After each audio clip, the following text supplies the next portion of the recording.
美国的花鸟市场根本不行，千万别来。你看，这是我上个月在这买的那个捕蝇草，回去之后我就正常喂养，就已经变成这个样子了。我也没怎么样，你看它捕蝇草就变成这个样子了。然后今天我们就拿过来退货啊，他们这你看都是在退货的。这边的政策就是你在这边养死了这个植物，1年之内都是可以来退的。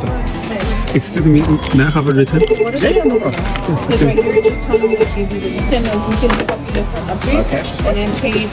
Yeah. Okay, thank you so much. 退了7块5毛3。美国的花鸟市场质量真是不行，你看养了1个多月还是把它养死了，所以说这边啊真是不行。